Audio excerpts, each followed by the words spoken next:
So in the middle of the video, you hear me say Chicago, Illinois, but actually Springfield, Illinois. Just want to make the correction before we get started with this video. So this article came out recently, actually today. It came out today. So Skittles, Mountain Dew, and other processed food could be banned in the Illinois as Senate bill advances. So this came from WGNTV.com article. There's a video to this article. Let's go ahead and play this for y'all. Come to your favorite snacks. This after the Illinois State Senate passed a measure banning harmful food additives. And State Senator Willie Preston is the one who introduced the legislation, and he joins us now live to discuss. Senator, glad to have you with us. Thanks so much. Let me get right to the ingredients here. Brominated vegetable oil, potassium bromate, red dye number 3, and probyl parabens. Tell us what snacks these are in, what kinds of foods, what kinds of brands that got you concerned. Well, thank you for having me. Many of these additives are in most of the ultra-processed foods that we see every day on the shelves in our grocery stores. So, for instance, you mentioned brominated vegetable oil. You find that in a lot of the citrus type drinks like sodas that we see.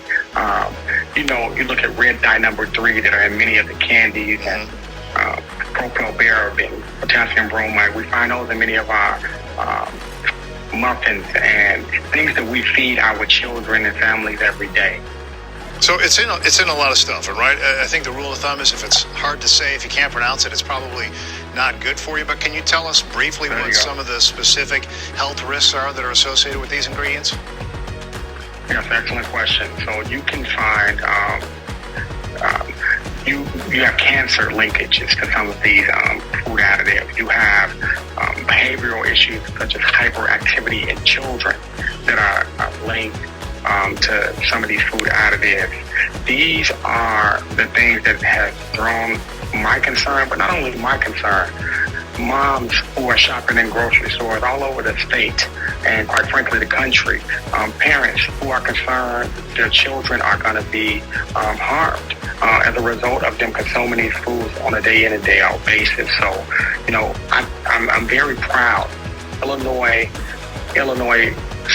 citizens have gotten a big victory today, and I'm very proud that we were able to do this in the Senate in a very bipartisan way. Well, Senator, in that legislation you mentioned safer alternatives that are being used in Europe and other places like California. Briefly, what are those alternatives, and why hasn't the FDA jumped all over it? It's a great question. There are alternatives, and the FDA has, quite frankly, gotten in front of this. The problem is that there are bureaucracies in place at the FDA, which is precisely why I took the lead on this issue to make sure that we protected Illinoisans and not just wait on the FDA. If you go to the FDA's website right now, they will specifically say that brominated vegetable oil, for instance, is not safe for human consumption. Red dye number 3 has been banned by the FDA since 1990, but in cosmetic products. So, we have done a great thing today, and I want every Illinoisan to know that we are one step closer to making sure that the food that we eat is actually nourishment for our bodies and not laced with poison. And so it goes to the Illinois House. What is likely to happen once it goes there? And if the industry ultimately goes on and agrees to this, you would think that they would put up a fight here.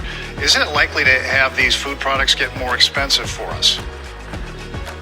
Great question again. Listen, I think I want to start by saying thank you to many of these large food industry companies that have self-governed themselves and started taking these additives out of their food supply already.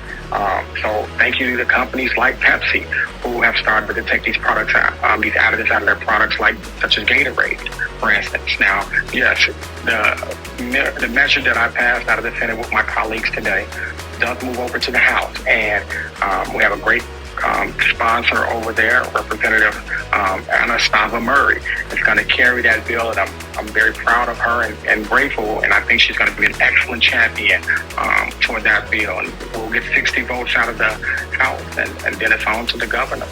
Senator Willie Preston, this was your bill. You got the ball rolling. Thanks for being with us to tell us about it. We'll see where it goes from here. Thank you so much for having me. All right, take Have care. a great day. Unions continue to make waves. So y'all saw that video. So yeah, this is going on right now in Chicago, Illinois. You know, first it was California, and now it's Chicago. And if Chicago is successful in getting this whole thing passed, they be the second they be the second state, and eventually this bill may start happening in all 50 states if it managed to pass in the state of Illinois. So there was a lawsuit back here, and I did a video on this about a lawsuit going on back here about simple orange juice and what they was using in that. So many of y'all may remember that video I posted on my channel. So yeah, you had stuff going on with orange juice. So I mean when that situation took place. So yeah, maybe that could help cut down all the sickness that's going on. But y'all let me know what y'all think. I again will leave the link to this up in the description box.